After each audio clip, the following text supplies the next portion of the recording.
Praise the Lord. கர்த்தர் மைப்படுவதாக.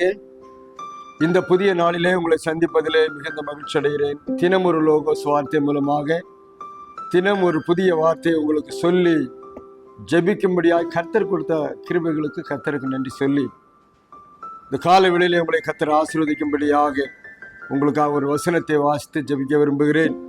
யோவேலின் புஸ்தகம் 2ஆம் அதிகாரம் 12ஆம் வசனத்தில் இவ்வாறு சொல்லப்பட்டிருக்கிறது: உங்கள் முழு இருதயத்தோடும் என்னிடத்தில் திரும்புங்கள் என்று கர்த்தர் சொல்லுகிறார்.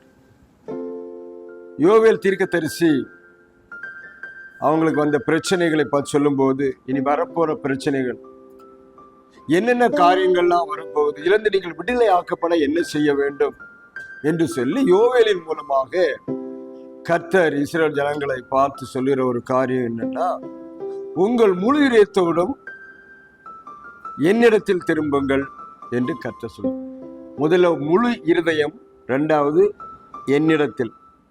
முழு இதயத்தோட ஆண்டு போனா அந்த காரியம் கண்டிப்பா நடக்கும்.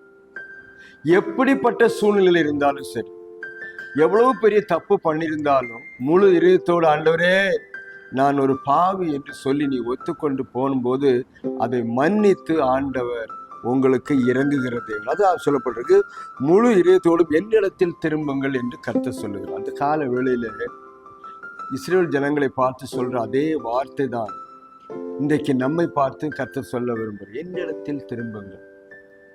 இன்னைக்கு மனுஷனுடைய காரியங்களை பார்க்கும்போது அவன் ஒவ்வொரு நாளும் ஒவ்வொரு இடத்துக்கு திரும்பி கொண்டுதான் இருக்கிறான், போய்கொண்டேதான் இருக்கிறான். நிம்மதியை தேடி, சமாதானத்தை தேடி, வருமானத்தை தேடி, பணத்தை தேடி டெய்லி போயிட்டு தான் இருக்கிறாங்க ஜனங்கள். ஆனா எங்க போறாங்க அப்படிங்கிறது தான் முக்கியம். பாருங்க, இங்க படிக்கும்போது முழு இருதயம், நமக்கு எந்த வேலை செஞ்சாலும் முழு இருதயத்தை எதிர்பார்க்கப்படுகிறது. எந்த வேலை செஞ்சாலும் முழு இதயத்தோட ஒரு மனசோட செஞ்சா தான் அது நல்லா இருக்கும்னு சொல்லப்படும். சும்மா கடனை கழிப்புக்காக எதுவுமே செய்தால் அது ஆசீர்வாதமா இருக்காது. ஏதோ கடமைக்காக அல்ல, முழு இதயத்தோடு. பாருங்க, இங்கேயும் கூட கர்த்தர் நம்முடைய வாழ்க்கையில அற்புதம் செய்யணும், கர்த்தர் உங்க வாழ்க்கையில எல்லா குறைகளெல்லாம் நிறைவாக்கணும், தேவனுடைய ஆசீர்வாதம் உங்க குடும்பத்துல வரணும், உங்க பிசினஸ் நல்ல டெவலப் ஆகணும், உங்களுடைய எதிர்காலங்கள் நல்ல பிரகாசமாய் மாறணும், ஒரு பிள்ளைகளுடைய கல்யாண காரியங்கள், ஒரு பிள்ளைகளுடைய படிப்பு காரியங்கள், ஒரு பிள்ளைகளுடைய எல்லா காரியங்களும் ஆசீர்வாதமா இருக்கணும். எந்த காரியமா இருந்தாலும் அது ஆசீர்வாதமா இருக்கணும் நீங்க நினைச்சா முழு இதயத்தை கர்த்தருக்கு கொடுங்க. நீ முழு இதயத்தோடு கேட்டால் கண்டுபிடிப்பீர்கள். வசனம் சொல்லுது, அவர் பாருங்க, அவரை நோக்கி நீங்க கூப்பிடுகிற இடத்துல பாருங்க, அவர் சமீபமா இருக்கையில் அவர் நோக்கி கூப்பிடணும். சமீபமா இருக்கையில் அவர் நோக்கி கூப்பிடணும். கண்டடையத்தக்க சமயத்துல அவரை நீங்க பாருங்க. இப்பொழுதும் அருமையான பிள்ளைகளே, முழு இருதயம் நமக்கு இருக்கிறதா என்பதுதான் கொஸ்டின். எந்த காரியத்திலும் பாருங்க, ஆண்டு கேட்கிற சிலவங்க பாதி இயேசுக்கு, பாதி வேற ஆளுக்கு சோதரம், பாதி உங்களுக்கு, பாதி இப்படி பாதி பாதி கொடுக்கும்போது அது எதையும் நல்லா ஆகாது. ஒரு மனுஷன் 2 ஆபீஸ்ல வேலை செய்ய முடியாது, 2 எஜமானுக்கு ஊழியம் செய்ய முடியாது. ஏனென்றால் ஒருவனை பகைத்து இன்னொருவனை நேசிப்பான்.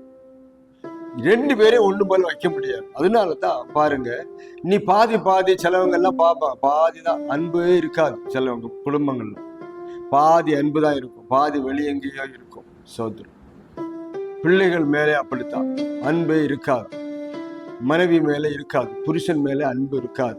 சோதரம் இப்படி முழுமையான ஒரு காரியத்தை நம்ம செய்யாவிட்டால் நமக்கு எதுவும் முழுமையா கிடைக்காது. சோதரம் பாருங்க, கர்த்தர் உங்களை ஆசீர்வதிக்க இந்த காலவெளியில விரும்பிதான் சொல்றாரு, நீ முழு இதயத்தோடு என்னை தேடினா கண்டிப்பா கண்டுபிடிப்பீர்கள். நீங்க அதனால முழு இதயத்தோடு என்னிடத்தில் திரும்புங்க, அப்பொழுது ஒரு ஆசீர்வாதம். நீங்க திரும்புற இடம் எங்க தெரியுமா? வேற எங்கேயோ நமக்கு அறியாத இடமா, புரியாத இடத்துல திரும்பி கொண்டு இருக்கிறோம். அவங்க சொன்னாங்க, இவங்க சொன்னாங்க, அங்க போனா நல்லது, இங்க போனா நல்லது என்று ஊராறு ஓடிக்கொண்டிருக்கிறோம், நடைபயணத்துல போயிட்டு இருக்கிறோம். ஆனா எங்க திரும்பணுமோ அங்க திரும்புறது. பாருங்க, நல்லது எங்க இருக்குதோ அதை நமக்கு தேடி கண்டுபிடிக்க முடியாது. எதெல்லாம் மோசம் நீ நினைச்சிட்டு இருந்தியோ அதெல்லாம் நல்லதா இருக்கும்.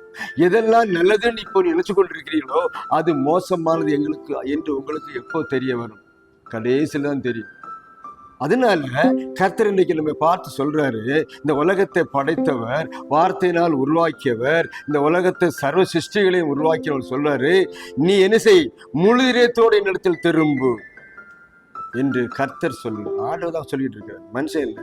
கர்த்தரை கூப்பிடுற ஜனங்களை, வாப்பா முழு இதயத்தோடு வாப்பா, நான் உன்னை ஆசீர்வதிப்பேன். இன்னைக்கு முழு இதயத்தோடு நீ தேடினால் அவரை கண்டுபிடிப்பீங்க. அங்கேயும் எங்கேயும் ஓடிட்டு இருக்க வேண்டிய அவசியம் இல்லை. கர்த்தர் ஆசீர்வாதத்தை கொடுக்க வருகிறார், உன் கஷ்டத்தை மாற்ற வருகிறார், உன் துன்பங்களுக்கு ஒரு முடிவை உண்டாக்க வருகிறார், உன் கண்ணீரை துடைக்க வருகிறார். சோத்திரம். யாராலும் துடைக்க முடியாது, எந்த மனுஷனாலும் துடைக்க முடியாது. நீ மனுஷன் நம்பி நம்பி இன்னைக்கு சோர்ந்து போயிருக்கலாம். இந்த நாட்களில் ஒப்பு கொடுங்க, கர்த்தர் உங்களை ஆசீர்வதிக்க வந்திருக்கிறார். இந்த காலை வேளையிலே ஒப்பு கொடுப்பீங்களா? ஆண்டவரே சொல்லுவீங்களா, ஆண்டவரே நீர் ஒருவரே எங்களை ஆசீர்வதிக்கிறார், நீ ஒருவர் தான் எங்களை வழிநடத்துறன்னு சொல்லி இந்த காலை வேளையில ஒப்பு கொடுங்க. நாங்கள் உங்களுக்காக நாங்கள் ஜெபிப்போம். நீங்கள் ஆண்டவர் தேடினால் உங்களை தேடுவோம். ஒப்பு கொடுப்போமா? ஆண்டவர் தேடுவீங்களா? நான் உங்களுக்காக ஜெபித்து முடிக்கிறேன். பரலோகத்தின் பிதாவே, ஆண்டவரே உடைய வார்த்தையை சொல்லுகிறது, முழு இதயத்தோடு என்னை தேடுங்கள் என்று நீ சொன்ன வார்த்தையை நாங்கள் நினைவு கூறுகிறோம். இன்னைக்கு இந்த வசனத்தை கேட்கிற பார்க்கிற எல்லாரும் உண்மை முழு இதயத்தோடு தேட, அது உம்மிடத்தில் திரும்ப உதவி செய்யும்படி ஜெபிக்கிறேன். உங்களுடைய வசனங்கள் மூலமாக ஆசீர்வதி. நீ சொன்ன வார்த்தைகள் இந்த பிள்ளைகளுக்கு ஒரு ஆசீர்வாதமாக இருக்கட்டும். அநேகர் வேதனையில துன்பத்தில் இருக்கிற மக்கள் நாட்களில் மனம் திரும்பட்டும். முழு இருதயத்தை நீ தேடுறதுக்காக ஸ்தோத்திரம். அதை பெற்றுக்கொள்ளும் முறையத்தை கொடுத்து ஆசீர்வாதத்தை பெற்றுக்கொள்ள உதவி செய்யும். தாழ்த்தி உங்களுடைய கரங்களை ஒப்பு கொடுங்க. இயேசு நாம் ஜெபிக்கிறோம் பிதாவே. கர்த்தர் உங்களை ஆசீர்வதிப்பாராக. உங்கள் முழு இருதயம் கர்த்தருக்கு கொடுத்தால் அவர் உங்களை ஆசீர்வதிப்பார். முழுமையான ஆசீர்வாதம் உங்களை தேடி வரும். இன்னொரு லோக சுவார்த்தை மூலமாக சந்திக்க முடியும். கர்த்தர் எல்லாரையும் ஆசீர்வதிப்பாராக. ஆமென்.